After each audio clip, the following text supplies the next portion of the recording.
Good morning. Welcome back to Cassidy Notary. Now this is going to be my second video that I am uploading today for Mindful Tip Monday.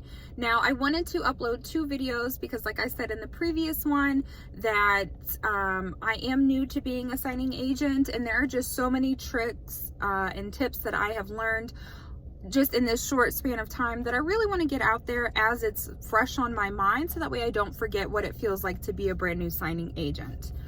So the second tip that we're going to talk about today is a cheat sheet. Now I am actually going to link this cheat sheet down below. It is actually a Google Doc.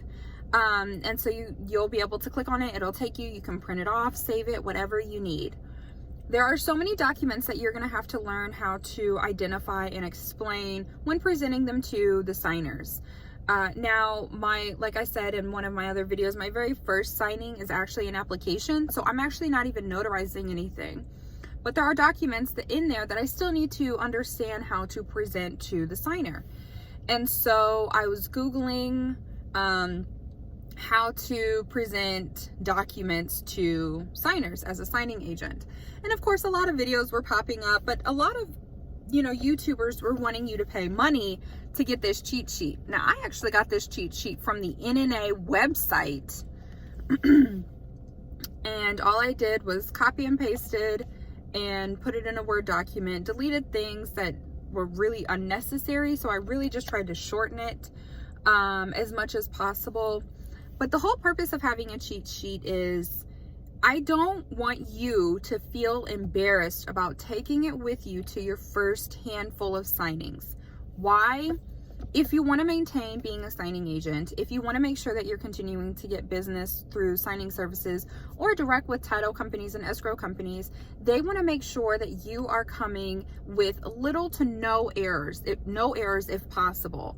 And to do so in the beginning, it's very difficult. It's like a new job. It is a new job. You're in training pretty much, but there's no one there to train you. You can get a mentor, but they're not there with you for your first signing. And so for me, what I find very comforting is I'll just take it with me. I will print it off. You can either put it like in a safety envelope, the clear pocket folders, to keep it safe, or a document protector or whatever.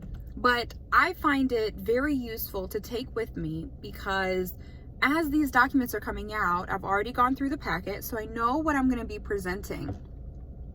But if I get stuck, or if I look at it and I'm like, oh man, how was I supposed to, present this? I can easily take a step, look at my cheat sheet really quick, and then present it to the borrower. And if they ask, hey, what are you looking at? And you can just say, oh, I just want to make sure that I'm covering all of my bases. I don't want to mess up on this. I want to make sure that, everything is getting signed properly. So I'm just going over everything to make sure that all my I's are dotted and T's are crossed. 9 times out of 10, the borrower is going to be like, okay. And that's all that they're going to say. Because again, you're there to notarize some very important documents for them, whether it's an application or something to deal with a refinance or a mortgage or HELOC. It's involving a big chunk of money. So it'll actually comfort the signer in a way to let them know, like, oh wow, she wants to make sure she's doing this, to the best of her ability and she's not missing anything. They'll appreciate it. And in the end, it will be extremely helpful to you, and I'm pretty sure your borrowers and your company, whether it's a signing service or escrow title company, will appreciate the fact that you kind of took that little extra step to ensure that you were doing everything to the best of your ability. One thing I will say is if you look at the document down below and you click on it, everything that I highlighted yellow are documents that need to be notarized. Everything else does not need to be notarized.